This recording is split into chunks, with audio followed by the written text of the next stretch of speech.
Bem-vindos de volta.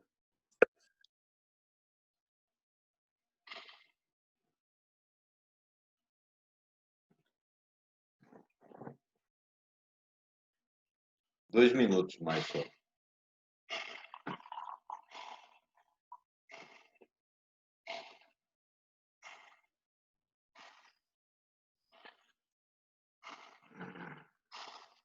Alguém como eu é completamente dependente do café? Gente, eu ganhei um café tão bom, um café que é exportado aqui pelo Porto de Santos. O cara trabalha com embarque de armazém e tal. Velho, que café, brother. Meu Deus do céu.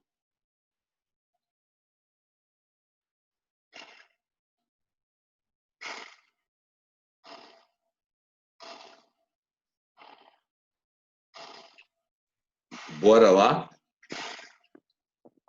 Ah, só assim, tem alguma dúvida até aqui ou a gente está tranquilo sobre isso?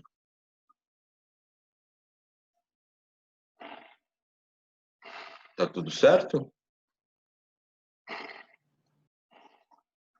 A qualquer momento é aquilo, tá? A qualquer momento abre o som. Valeu, valeu, querida. Obrigado. A qualquer momento você abre o som e manda ver a sua pergunta, tá? Independente de eu estar aqui na tela ou não, tá lá na outra tela, manda ver. Tá beleza?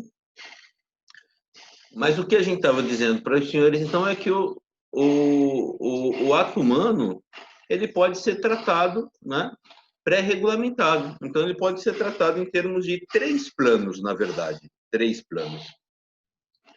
Plano da validade, perdão, plano de existência, plano de validade e plano de eficácia. Tá beleza? Por isso que a gente fala que é uma escada ponteana, né? Ponteana, com E, para homenagear Pontes de Miranda, esse grande jurista brasileiro, não é? Que criou esse esqueminha aí e tal. Não é, isso não é o maior mérito dele, nem de longe, né? Pontes foi um cara super profícuo, escreveu várias obras, né? É um cara realmente referenciado onde quer que você vá, né? Ele é uma referência para o direito mundial, a teoria jurídica mundial, né? A obra Tratado de Direito Privado do Pontes tem lá na biblioteca da faculdade, naturalmente são 60 volumes, né? E a questão dos negócios jurídicos, ele foi um precursor mesmo desse tratamento científico dos negócios jurídicos, e aí ele, né, criou esse esquema explicativo, né? É até uma covardia você homenagear a Ponte por esse esquema explicativo, né? Mas esse esqueminha é um esqueminha muito básico, é só uma escadinha, né, para dizer. Em primeiro lugar, a gente trata da existência, em segundo lugar, a gente trata da validade, e em terceiro lugar, a gente trata da eficácia. Tá beleza? É isso que Pontes faz. Eu vou lá compartilhar a tela. Se tiver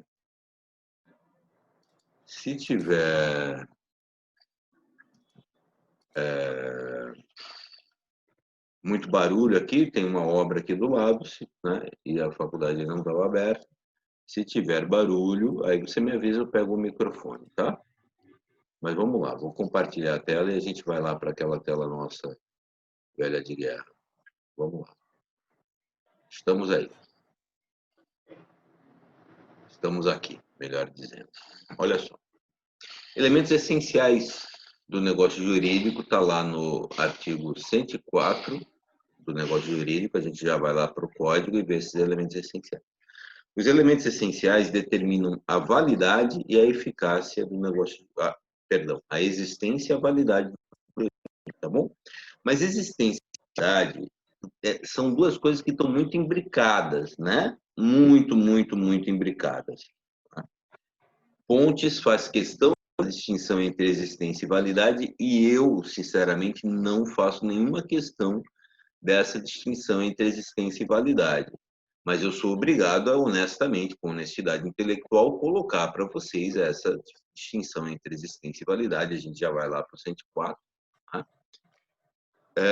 Para você ter inteiro conhecimento da coisa, mas a distinção é só teórica, porque em termos práticos, o negócio jurídico inexistente, ele é tratado como um negócio jurídico inválido, como um negócio absolutamente nulo, beleza? É isso.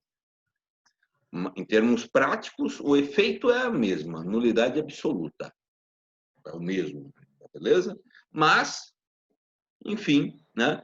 Teoricamente é possível distinguir entre existência e validade. Então, estão aqui os 3 planos, veja só, né? Plano de existência, manifestação de vontade, finalidade negocial e idoneidade do objeto, vamos conversar sobre isso. O plano de validade está lá, agente capaz, objeto lícito, possível, determinado ou determinável, forma prescrita ou defesa em lei. A gente vai ficar só até aqui na aula de hoje, né? O plano de eficácia, a eficácia pode ser imediata ou aguardar a realização de um dos elementos acidentais, condição, termo, encargo, condição, termo, encargo. É o plano da eficácia do negócio jurídico, é matéria do nosso 4º bimestre, né? Do nosso último bimestre do curso. A gente vai entrar no último bimestre do curso falando sobre condição, termo, encargo, questões da eficácia do negócio jurídico, né? Olha só que interessante, queridos. Veja só, vou te dar uma pequena palhinha sobre isso, mas assim, só para você ter o mapa mental mesmo, né? Só um mapa mental. A questão é a seguinte, olha como é fundamental. Todos os negócios jurídicos têm que ter determinadas coisas. Todos têm que ter, né? Portanto, a gente fala que são elementos essenciais do negócio jurídico. Não há um negócio jurídico sem manifestação da vontade de um sujeito. Não há. Não há um negócio jurídico sem um objeto, né? E para que o negócio jurídico valha, esse objeto tem que ser lícito, possível, determinado, determinável, conforme eu vou te explicar aqui. E não há um negócio jurídico que não respeite a forma que está prescrita ou que, pelo menos, não é proibida pela lei. Não há um negócio jurídico nessas condições, um negócio jurídico válido sem essas coisas. Portanto, esses são elementos essenciais do negócio jurídico. Note, você está estudando, quando estuda isso, todos os negócios jurídicos, todos os contratos, tudo que a gente falar aqui para os senhores, vai valer em direito das obrigações e vai valer em direito dos contratos, das obrigações contratuais e não contratuais. Não tem jeito, vai valer. Muito bem. Primeiro plano, né? Primeira questão, os elementos essenciais. Depois, a gente vai estudar no 4º bimestre os chamados elementos acidentais. Por que elementos acidentais? Porque eles podem ou não fazer parte do negócio jurídico. Podem ou não fazer parte. Mas são só eles, para todos os contratos também. Então, eu posso estabelecer na compra e venda um prazo, tanto para entrega da coisa quanto para pagamento do preço. O prazo é o chamado termo, é um elemento acidental no negócio jurídico, está lá. Mas só na compra e venda que pode ter? Não, pode ter em qualquer negócio jurídico, pode ter o prazo. Só que ele não é mais um elemento essencial. Ele é um elemento, né, dito acidental. Ele pode estar ou não pode estar. Mas todo contrato tem os elementos essenciais. Alguns contratos, né, todo contrato pode ou não ter os elementos acidentais. E o que você vai estudar fora desses são só os chamados elementos particulares. Então, depois a gente vai aprender que a compra e venda tem determinados elementos particulares, né? Aí é só a compra e venda. Aí a locação tem os seus elementos particulares, só a locação. É isso, né? Ou seja, dos 3 elementos de um contrato, por exemplo, essenciais, né, acidentais e particulares, você estuda 2 aqui comigo, velho. 2 elementos. Você entendeu? Então, é claro, pô, que estudar os elementos particulares é muito mais complicado, é muito mais delicado, requer muito... Complicado não, requer mais esforço, é óbvio. É só que você já terá aprendido aqui no primeiro ano 2/3 do que é um contrato, por exemplo. Então, eu digo com toda a sinceridade da minha alma mesmo, eu acho que o cara que estudar bem estudado o primeiro ano. Alguma pergunta?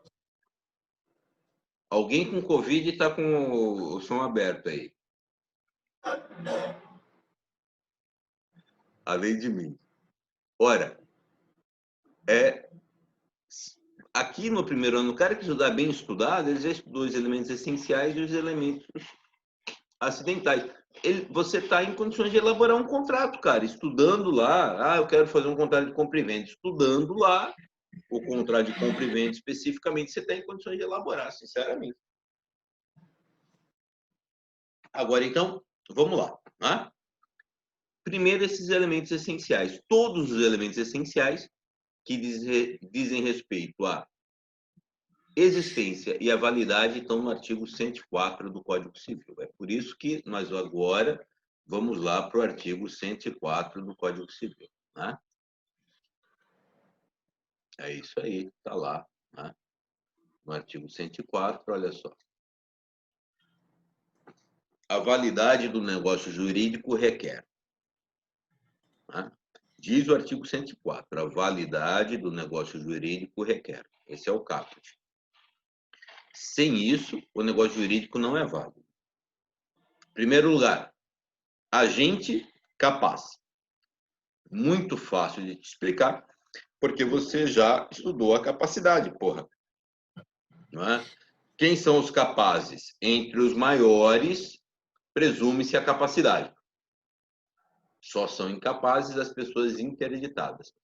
Entre os menores, presume-se a incapacidade. Só são capazes, entre os menores, as pessoas emancipadas. Acabou. Né?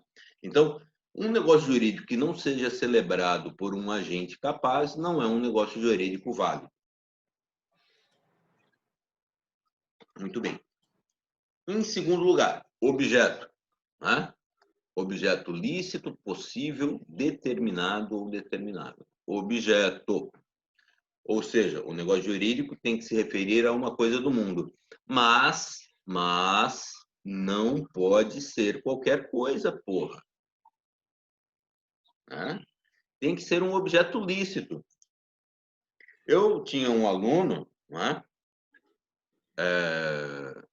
que reclamava comigo sempre, falava, pô, professora, a vida é muito injusta comigo, né? As pessoas me tratam mal. Eu falei, por quê? Ele falou, eu vou passear lá no centro da cidade, por exemplo, converso com a moça, e ela falou assim para mim, custa tanto. Eu falo, tudo bem. Aí ela quer receber na frente, professor. Eu tenho cara de marginal, de que não vou pagar. Por que ela quer receber antes? Ela quer receber antes, não é? Porque tem pessoas que dizem que a atividade dela não representa um objeto lícito. Veja só, o contrato de prestação de serviço você pode celebrar, mas essa prestação de serviços, algumas pessoas dizem que é uma prestação de serviços imoral e, portanto, não seria um objeto lícito, ela não poderia depois judicialmente cobrar desse cara. Você entendeu? Eu acho que a imoralidade, né, não está nela cobrar. A imoralidade seria você... Mas olha o que acontece, né?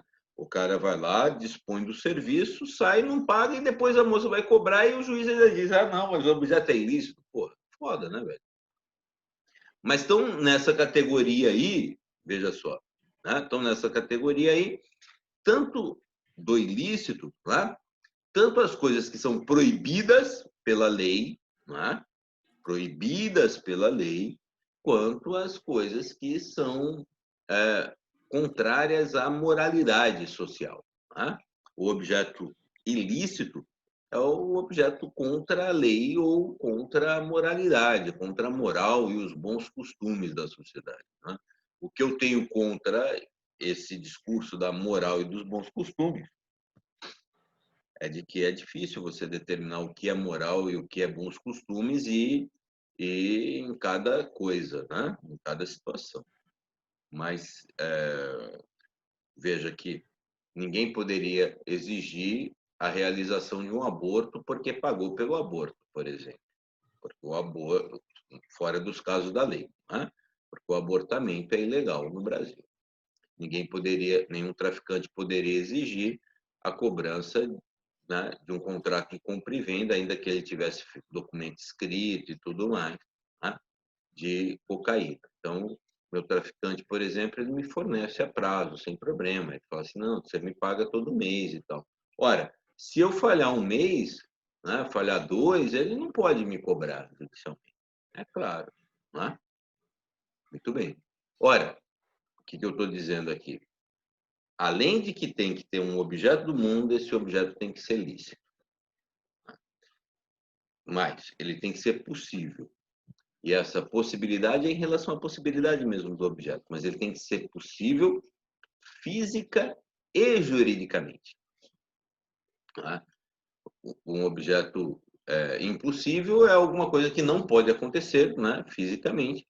Por exemplo, eu não posso obrigar ninguém a ir à Lua e voltar a pé, não é? Não posso obrigar ninguém a me fornecer uma pedra de Marte, não é? Não posso comprar um terreno em Marte. Não é? Agora,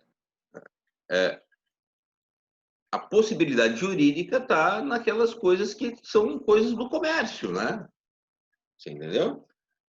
Por exemplo, ninguém pode vender um terreno na faixa da praia. O contrato que dissesse respeito à venda de um terreno na faixa de areia da praia não seria um contrato válido. Por quê? Porque o objeto é impossível. Impossível por quê? Se está lá o terreno. Impossível juridicamente, porque aquela faixa de areia é um bem jurídico da União, né, de uso comum do povo, e, portanto, se é bem de uso comum do povo, você sabe que ele está fora do comércio. Entendeu? Então, o objeto tem que ser lícito, tem que ser possível e tem que ser determinável. Né? Por que é determinável, professor? Porque determinado ou determinável. Porra, se ele é determinável, né? Para ser determinado, ele tem que ser determinável. Então, o objeto tem que ser determinável, pô. Tem que ser passível de determinação. Né? Você vai estudar em direito das obrigações, por exemplo, as obrigações de dar. Né? E entre as obrigações de dar, a obrigação de dar coisa certa ou a obrigação de dar coisa incerta. O que, no fundo, tem a ver com a fungibilidade. Tá? Então, se eu compro um celular da Submarino, por exemplo, um celular S10, um tal papá, popopó, pupu, eu comprei uma coisa fungível. Pô. Essa que é a real. Então, se o Submarino vai lá e posta o celular e o celular se extravia, coisa e tal, o que o Submarino tem que fazer? Tem que me entregar outro celular, não é verdade? Ora, o objeto não está determinado, mas ele é determinável. Tem que ser o celular, S10 e pá, tá bom? Agora, se eu comprei aquele carro, né? Aí é uma coisa já determinada, tá beleza? E sendo uma coisa determinada, aí você me vendeu o carro, Ronaldo, por exemplo. Você me vendeu o carro e a gente combinou que você me entregaria o carro na semana que vem. Muito bem. Aí o carro foi roubado. E agora? Você tem a obrigação de me entregar o carro? Um carro igual? Não. Se a obrigação era de dar coisa certa, aquele carro, né? Então, é por óbvio que você não tem como mais dar aquele carro, a obrigação deixa de ser exigível, né? E você tem simplesmente que reparar as perdas e danos minhas. Nesse caso, já que não houve culpa sua, você tem que me devolver o dinheiro que eu já te paguei corrigido. Tá? Então, você vai ver que os objetos já estão determinados ou são ainda determináveis, mas porque o negócio jurídico valha, todo negócio jurídico tem que ter o objeto. Lícito, possível, determinado ou determinável. Pronto. Então, a gente está no plano do agente capaz, né? E essa capacidade tem a ver com a completude do consentimento, né? Portanto, o agente capaz está aqui para indicar o chamado consentimento válido. Né? Não está escrito aqui, mas por que o agente tem que ser capaz? Porque o consentimento tem que ser válido. Pô. É isso, tá beleza? Portanto, também não pode ser um negócio jurídico que o cara me aponta um revólver na cabeça, fala, agora assina aí. Não vale esse negócio jurídico porque o meu consentimento não é válido. eu simplesmente não consegui. Não. Fala, Ronaldo. Você tem alguma pergunta? Apareceu seu nome aqui para mim na tela. Tá me escutando? Estou te escutando. Negócio jurídico com coisas determinadas ou não. Certo. Quando eu faço um contrato com um psicólogo que vai me oferecer algo imaterial, algo que não é determinado ou não, isso é um negócio jurídico? Ele vai me fornecer um tratamento. Isso. Isso é um negócio jurídico, mas é uma obrigação de um outro tipo. Não é uma obrigação de dar, é uma obrigação de fazer. Tá? No caso da obrigação de fazer, ao invés de você pensar na coisa determinada ou não, você pensa na pessoalidade da obrigação ou não. Quer dizer, o psicólogo, pensa bem, essa é uma obrigação ad persona, né? É uma obrigação contratada em razão da pessoa. Quer dizer, o psicólogo ele tem que te oferecer o tratamento. Ah, e se o psicólogo morre, os filhos dele continuam tendo a obrigação? Não, né? A obrigação se resolve. Você entendeu? Aí é a questão de que ele só pode cumprir pessoalmente a obrigação em razão da coisa. Nas obrigações de fazer, a gente vai pensar assim, se a obrigação é personalíssima ou a obrigação não é personalíssima. Então, se você contratou um empreiteiro para colocar piso na sua casa, pensa só, ele pode mandar qualquer pessoa com a mesma competência técnica, né? Em princípio, a não ser que esteja no contrato, né? Para realizar a obra. Você entendeu? É uma obrigação de fazer, não personalíssima. A questão não está na coisa, mas está na pessoa. No contrato com o psicólogo, em geral, é uma obrigação personalíssima. Então, se ele não pode te prestar o serviço, já acabou. Tá bom? É uma obrigação de um outro tipo, mas é um negócio jurídico. Tá beleza? Fechado. Beleza. Ora, muito bem. Então, agente capaz, consentimento válido, objeto lícito, possível, determinado, determinável, o que é mais difícil para o aluno se conformar? Para mim foi muito difícil. Para que eu me conformasse com isso, eu achava um puta de um absurdo, eu não suporto formalismo, né?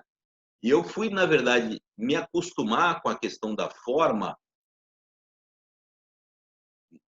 algum tempo depois de formado, velho, que eu fui me convencer, entendeu? Mas olha aqui, inciso 3. Forma prescrita ou não defesa em lei. Significa o seguinte, né? No direito brasileiro, vale o princípio do consensualismo ou da liberdade das formas. O que importa é a manifestação de vontade. Existe uma manifestação de vontade válida sobre objeto lícito, em princípio o negócio vale. É isso. Então, existem negócios que são orais, né? Só falados, né? Existem negócios que são necessariamente escritos, né? Existem negócios que têm que ser por escritura pública, não vale nem se for escrito particular, assinado, datado. Né? E para você ter uma ideia, existem negócios que são até tácitos. O direito do trabalho, por exemplo, ele admite o contrato tácito. Por isso que você, né, já pode ter visto assim várias disputas trabalhistas assim em torno de que ele era empregado ou não era empregado. Né? Mas, porque é o seguinte, se alguém vai lá na Santa Cecília nessa época de pandemia e começa a cortar as árvores, tal, tirar o lixo, papapá. O cara vai lá e faz isso. Alguém tem que ter deixado ele entrar. Né? Aí um dia a professora Silvia está lá na faculdade, vê o cara, fala assim, o senhor está vindo aí todo dia, me falaram. Ele falou, tal. Então eu vou te dar aí R$ 500 por semana para você vir aqui fazer isso, tal. Aí fala, que bom, tal. Né? Mas assim, faz em tal horário, tal. Já tem economicidade e já tem subordinação, porque ela está determinando o horário, está determinando a forma de fazer. Já tem contrato de trabalho. Você entendeu? Agora, o que acontece?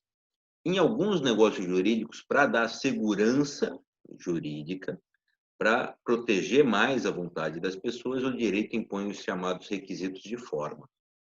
Então, a forma é um elemento essencial particular. Não é todo negócio jurídico que tem uma forma específica, mas é essencial. Toda vez que a lei definir a forma, o cara tem que realizar na forma que está definida em lei. Agora, é a forma prescrita, quer dizer, a forma tornada obrigatória pela lei ou não defesa, ou não proibida, né? É isso. A forma que a lei obriga ou pelo menos que ela não proíbe, mas a forma é um requisito essencial. E o que é forma, meu? O que é forma? É a mesma raiz etimológica de forma. É a mesma coisa. Tá? Forma é alguma coisa que suporta o seu bolo, né? É isso, pô, velho. Então, você vai pôr lá, dentro da forma, o que você quiser. Eu quero fazer um bolo de cenoura hoje, então é o bolo de cenoura que você vai fazer, velho. Eu quero fazer um bolo de chocolate, então é um bolo de chocolate que você vai fazer. Mas eu só consigo fazer o bolo porque eu tenho esse suporte material da forma. Tá? A forma é esse suporte material do negócio jurídico. O negócio jurídico tem que se exteriorizar. A intenção subjetiva não vale nada. Ah, eu quero muito. Rapaz, tem um negócio que eu quero que eu não posso nem dizer para você. Que pouca gente sabe, mas eu quero. Bom, mas não me obrigou, não causou nenhum efeito, nem nada. Você entendeu? Então, a vontade, naturalmente, só vale a partir do momento em que ela é exteriorizada, não é? O negócio jurídico, a teoria do negócio jurídico faz uma opção clara pela vontade exterior, né? Ela abandona a vontade interior. O que eu realmente quero não é a questão, vale o que eu exteriorizei, naturalmente. E para exteriorizar, a minha vontade precisa de um suporte material. Esse suporte material é a forma. Portanto, pode ser forma oral, pode ser forma escrita, pode ser até um contrato tácito, mas tem que ter uma forma. Tá beleza? Esses são os elementos essenciais do negócio jurídico. Agora eu quero te chamar a atenção para um detalhe, né? Embora eu não seja Silvio, eu quero te chamar a atenção para um detalhe do português que fica todo, que facilita muito o nosso trabalho. Olha só. Agente, substantivo. Capaz, adjetivo. 2, objeto, substantivo. Lícito, possível, determinado ou determinável. Adjetivo. 3, forma, substantivo. Prescrito ou não defesa em lei. Pronto. Já entendeu tudo. Tá? Ou seja, para que o negócio jurídico exista, é preciso que haja um agente. Para que ele valha, é preciso que esse agente seja capaz. Para que o negócio jurídico exista, é preciso que haja um objeto. Para que ele valha, é preciso que esse objeto seja lícito, possível, determinado e determinado. Para que o negócio jurídico exista, é preciso que haja uma forma. Para que ele valha, essa forma tem que ser prescrita ou não defesa em lei. Tá bom? É essa que é a diferença entre existência e validade. É só essa. Né? Para existir juridicamente é preciso um agente. Ah, você fala, puta, que puta absurdo, né, professor? Não, não é tudo tão absurdo, não. Né? E pensando nisso, eu bolei o seguinte exemplo, né? Para ficar claro para vocês. Eu felizmente, né, tropecei aí na vida, acabei, né, me enganando, achando que eu tivesse alguma vocação heterossexual, né, tendo filhos e tal. Mas imagine se eu não tivesse cometido esses erros, né? E tivesse desde o princípio assumido a minha homossexualidade louca. Olha só, meu dinheiro seria todo meu, né? Eu podia viajar todo ano. Teria sido muito melhor. Teria sentido alguma dor, mas pô, teria me divertido mais. Muito bem. Aí eu chego lá, né, nessas condições, chego lá com meus 70 anos, né? Tô, pô, falo, sozinho aqui, né, agora. Curti a vida, coisa e tal, mas estou sozinho. O que eu vou fazer? Eu adoto um cachorro. Né? Adoto um cachorrinho bonitinho e tal, aqueles cachorrinhos shih tzu, né, carinhoso, bonitinho, tal, cheiroso, vive na pet shop e tal. E como eu não tive filho, eu né, não gastei com mulheres e tal, porra, velho. estou cheio da nota, né? Estou entupido de dinheiro. Então, o que eu faço? Eu começo a mimar esse cachorro, né? Compro bandejinha de ouro para ele, né? A casinha dele é de ouro e tal. Aí, o que eu faço? Festa de aniversário do meu cachorro, né? Convido todos os meus amigos. Né? Os meus amigos são todos, né? Cheios de dinheiro também. Nem que tem dinheiro, tem amigo com dinheiro. Né? Então, todo mundo traz os cachorrinhos e traz, né? Os presentes dos cachorros e tal. Bom, o meu cachorro, no final das contas, tem coleira de ouro, cravejada de diamantes, tem casinha de ouro, cravejada de esmeraldas, tem uma porrada de coisa, velho. Cachorro mesmo rico, rico, rico, rico. Tudo bem, esse cachorro vai ficando velho, eu mais velho ainda, né?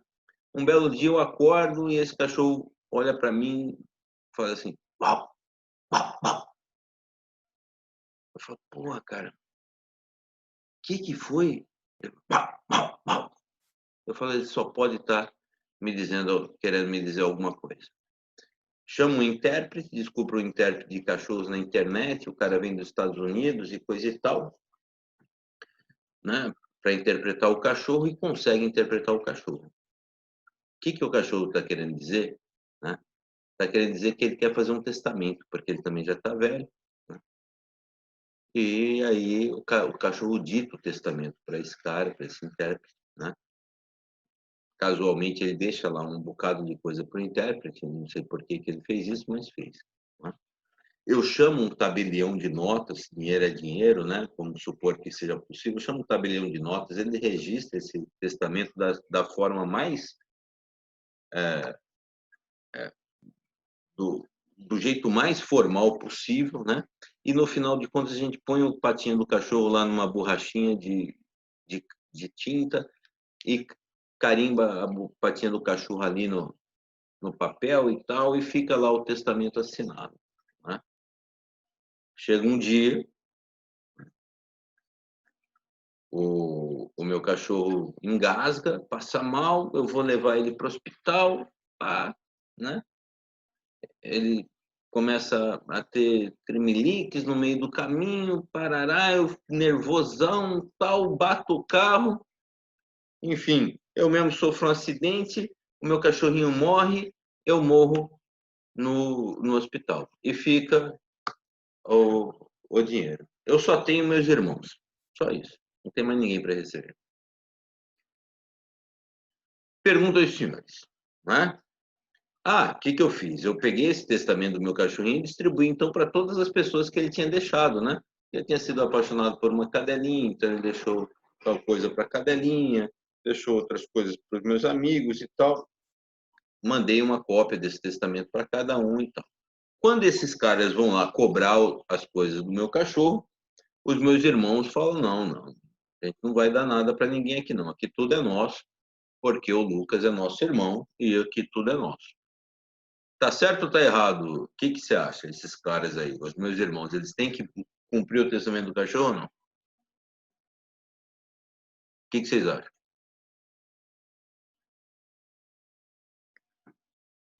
Bom, na real, esse testamento nem existe do ponto de vista jurídico. Por que não existe, professor? Mas ele existe concretamente, mas não existe.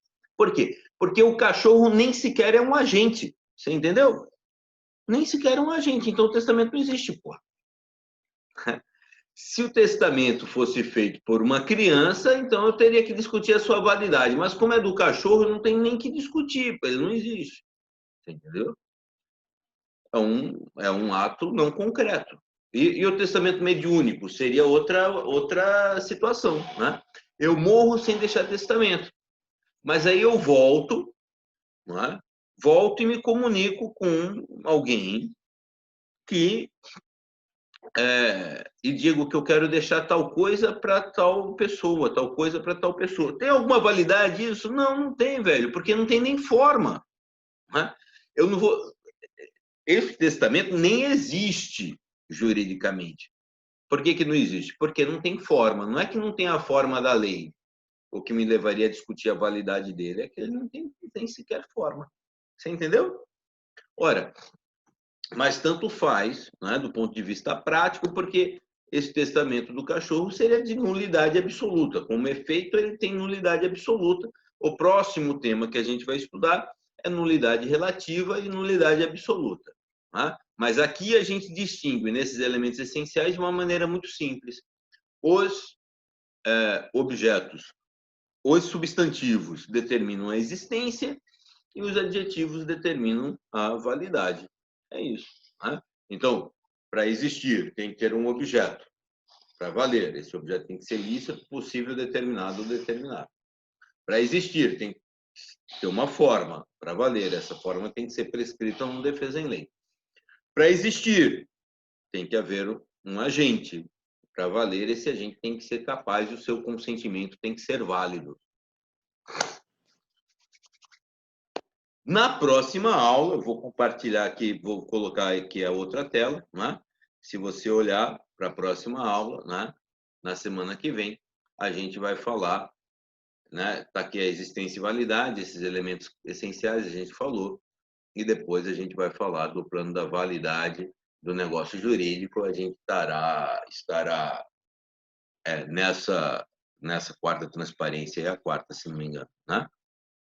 E aí a gente falará da invalidade absoluta, a invalidade que é tratada como nulidade, né? Invalidade absoluta ou nulidade absoluta. E invalidade relativa ou nulidade relativa.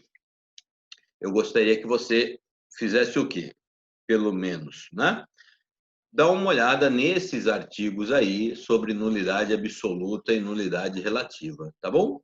Então, começa lá no artigo 166, com nulidade absoluta, e vai, se não me engano, até o artigo 182, por ali, tá?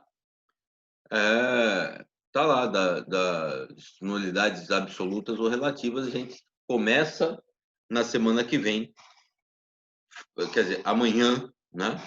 Falando sobre isso. Muito bem. Alguma pergunta? Professor? Pois não. Sei que não vai dar tempo para o senhor responder, mas se puder depois pelo zap, o senhor responde. Tá bom. E se fosse o senhor quem tivesse deixado o testamento para o cachorrinho, o senhor velhinho, e o senhor morre primeiro que o cachorro? Também não Sabe vale. por quê? Aconteceu isso, eu não sei do desfecho, do desfecho jurídico, né? Mas aconteceu isso. Olha que interessante. As pessoas do povo explicam como se fosse isso. Mas, na verdade, não é isso que acontece, não. Se eu quiser deixar os meus bens em benefício do meu cachorro, eu tenho dois caminhos, Ronaldo. Ou eu deixo para você, por exemplo, com o encargo de que você cuide do meu cachorro com certas condições. Então, é um elemento acidental do negócio jurídico. Ou eu crio uma fundação que tem a responsabilidade de cuidar do meu cachorro. O meu cachorro, como ele não é sujeito de direitos, ele não pode ser beneficiário do meu testamento. Você entendeu? Mas, assim, é claro que o direito consegue dar um jeito para que eu possa beneficiar o meu cachorro. Beleza. Beleza? Foi o primeiro caso que o senhor falou, foi isso mesmo. Isso deixou aí. para uma pessoa com cachorro, ou seja, a pessoa teria que cuidar para ser herdeira do patrimônio. Exatamente, é isso aí. Tá bom? Agora sim. Obrigado. Vai acabar o tempo, gurizada. Eu vou colocar essa aula mesmo eu estando assim desajeitado e tal, eu vou colocar lá no canal do YouTube, assim o pessoal da noite já vê. Muito obrigado, tá? Um bom dia para vocês, fiquem com Deus. Juízo. Bons estudos. Até mais. Obrigada. Até amanhã. Obrigada. Tchau. Bom dia, professor.